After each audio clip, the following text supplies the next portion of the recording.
Mu buzima bwa muntu ugomba gukora kugira ngo ubeho, kandi mu buzima ibyo ugeraho byose burya ni ukuba wakoze ukongera ugakora ukongera ukanakora.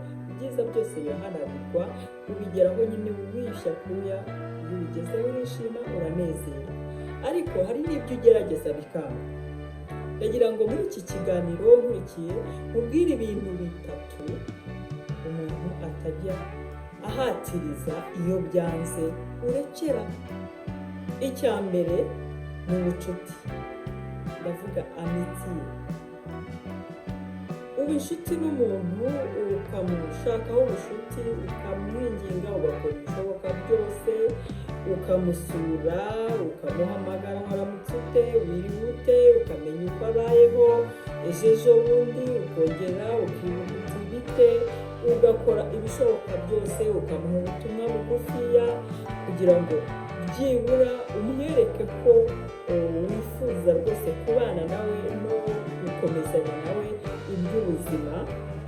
Ariko umuntu ukabona arakwitaba kuko umuhamagaye, ukamuhamagara rimwe kabiri gatatu, ariko we nta munsi n'umwe azigera yibwiriza kuguhamagara, akifuza wenda ko wanamusura ariko we adashobora kugusura, adashobora kukubonera umwanya namba, buri gihe aba arokipe, akakubwira ko ahugiranye, akakubwira ko nta mwanya, akakubwira mbese buri gihe agahorana impamvu zituma atakubonera umwanya. Aha ngaha wowe unkurikiye, nubona wakoze ibishoboka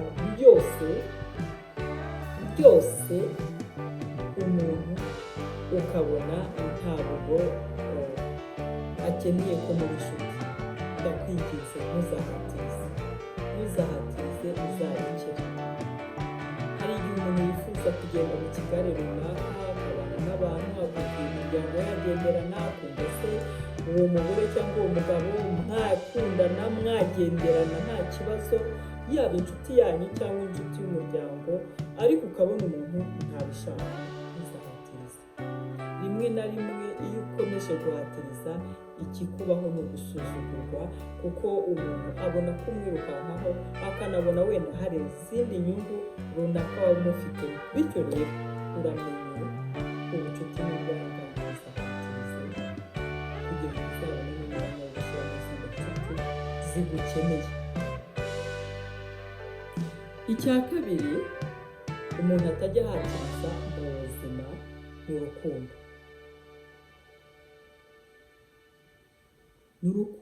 Urukundo ntawe uruhatiriza.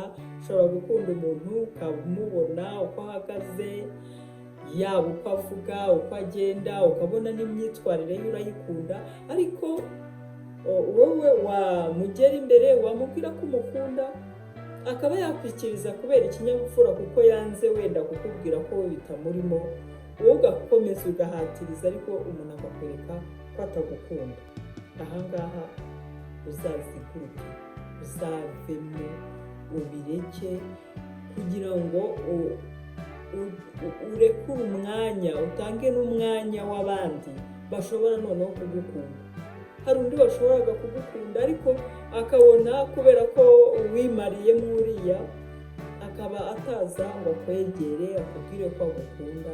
Ariko rwose umuntu nukora ibishoboka byose ukabimubwira ko umukunda, ukanabimwereka mu bikorwa ko umukunda, ukabona ntabyo arimo, ukabona rwose n'ibintu bitamufasheho, rwose ntuzabure umwanya wawe wo gukomeza gukunda utagukunda. Hari umugani uvuga ko gukunda utagukunda ni nk'imvura igwa mu ishyamba. Mu ishyamba imvura iragwa, ntihagire umenya ko yaguye, bikaba ntacyo biri bwangize ishyamba. Ni nako gukunda utagukunda bigenda. Umutaho umwanya, ukamutaho igihe, ariko mu by'ukuri bazisanga warataye umwanya munini, kandi hari byinshi wahombye igihe wakundaga utagukunda.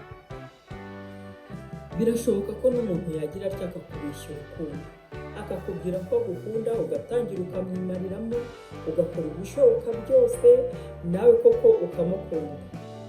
Nyuma yarakubeshye akazakwereka ko atagukunda mu by'ukuri, cyangwa nawe ukabitahura, noneho wareba igihe wamutayeho ugatinya kurekura. Rekura, witangira no guhangayika cyane. Ndabizi birababaza guta igihe, ariko byaba byiza ko uva mu rukundo hakiri kare utarafata izindi nshingano, ukabireka rwose burundu, ukarekura umuntu nawe akakurekura, ahasigaye ugafata ubuzima bwawe bushya nawe agafata ubwe. Kandi witekereza kwiyahura kuko umuntu ngo yagutesheje igihe, yakubeshye ko agukunda. Byose birashoboka. Nubona atakigukunda ukagira amahirwe ukabimenya akanabikwerurira, uzashimira Imana uve mu buzima bw'utagukunda. Ntuzahatirize rwose, ntuziyahure kubera ko umuntu yakubwiye ko atakigukunda. Birashoboka cyane, nshobora kuba atakigukunda, uragira ngo agire ati se akwemere, akomeze nawe ahatirize urukundo rutamurimo kugira ngo utiyahura? Kugira ngo utiyahura, yemere gusa kwikorera uwo mutwaro w'urukundo rw'ikinyoma kugira ngo utiyahura? Ninde uzabihomberamo? Nuyahura ninde uzabihomberamo? Nyuma y'uko ugenda azabona abandi bamukunda. Bityo rero wowe nubona umuntu urukundo wakoze ibishoboka byose uzabona umanukane ntacyo bitwaye. Nukomeza kwanga kurekura rero, dore ikizakubaho mu buzima ni uko uzasuzugurwa. Wa muntu azaba yaraguciye amazi byararangiye, ariko n'abandi bakubona wihambira ku muntu utagukunda, abo nabo uzagera aho bagusuzugure burundu, ndetse n'abashoboraga kugukunda batinye kukwegera, batinye no kubikubwira kuko babona wanze kurekura, babone nta n'umuntu ukurimo, bakwima agaciro. Wowe rero wageragejwe cyangwa se watengushywe mu rukundo, ndagira ngo nkwibutse ko n'ubundi isi ituwe n'abantu amamiliyari n'amamiliyari. Kuba umuntu umwe gusa yavamo yari yakubeshya urukundo, akakubeshya nyine, ntabwo ari igitangaza. Shaka undi, abantu barahari, ahubwo ikigoranye ni uko wanga gutanga umwanya ngo abandi babone uko bagukunda. Ngiyi nama rero, urukundo ntawe uruhatiriza, iyo byanze urarekura ukamanika amaboko mu nzira. Nizere kandi ko wowe nkurikiye wakoze subscribe. Niba utarayikora nta mpamvu yatuma utayikora. Ni karibu mu muryango wa Rama Family. Nyemerera tugere ku cya gatatu umuntu atagomba guhatiriza mu buzima. Twari tuvuye ku bucuti, icya kabiri ni urukundo, icya gatatu ni intsinzi. Sikise ni ukuri, intsinzi ntiwihatiriza. Aha ku ntsinzi ho ndi buhatinde cyane, kubera ko muri iyi si, muri iyi minsi ya none, abantu bagerageza ibishoboka byose bagahatiriza kugira ngo babe ibyamamare, kugira ngo babe abakire runaka, kugira ngo bagere ku bintu runaka, agere ku kazi runaka, mbese agakora ibishoboka byose bikanga. Ariko nukomeza guhatiriza bizarangira bigusize hasi, ahubwo na hahandi utifuzaga cyangwa se hahandi wari uri ugiye hasi yaho ukarambarara, kubera ko wahatirije ibidahatirizwa. Inama natanga ahangaha ni iyi: aho gushaka kuba icyamamare, ahubwo gerageza ukora ibishoboka byose uri umuntu w'agaciro. Ibi gusa urabyumva ni umuhanga, nta wundi nta muswa wakumva icyo bivuze. Impamvu ni uko ubwamamare burashira, burashira uko byagenda kose. Uzasoma amateka, soma ibitabo, uzasanga uko wakwamamara kose, uko wagera hejuru ku gasongero, hari aho ugera kakarangira kandi ntukagumaho. Byanze bikunze hari abandi baba bashaka kugera kuri ka gasongero nawe wari uriho, bizagenda bitemewe. Swate bazakagukuraho bisubire hasi, cyangwa se ugapfireho. Uko byagenda kose rero, wowe unkurikiye, shakisha kuba umuntu w'agaciro. Birashoboka.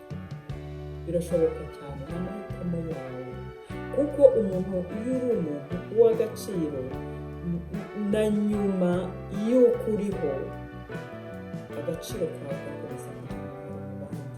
Ibyo wakoze byiza, uko wabayeho, ibyo watejejeho abandi imbere, birakomeza bikakurizwaho na nyuma y'uko utakiriho. Ariko ubwamamare bwo akenshi bunarangira wowe ugihari, ugahananuka rwose. Rero intsinzi ntawe utifuza ibyiza, ariko iyo bitakunze unahatiza, kuko mu guhatiza niho havamo ibibazo, havamo ibyago bitandukanye ushobora kwikiza. Mu Kinyarwanda baravuga ngo nta gahora gahanze. Ndakeka uwo mugani abantu benshi bawuzi. Nta gahora gahanze. Uyu munsi ni uriya, ejo ni uyu. Uyu munsi ashobora kuba ari igihe, ejo akaba wowe. Iyo intsinzi uyigezeho nta bumuntu, igihe uzaba wahananutse uzagira ibibazo cyane, ndetse bishobora gutuma ugira depression, ukaba wakwiheba cyangwa se ukavamo ikihebe. Buriya kwiheba, kugira agahinda gakabije no guhinduka ikihebe cyangwa igicamuke biratandukanye. Rero nugera ku bwamamare nta bumuntu, utari umuntu w'agaciro, igihe uzaba wahananutse bizaba ibibazo.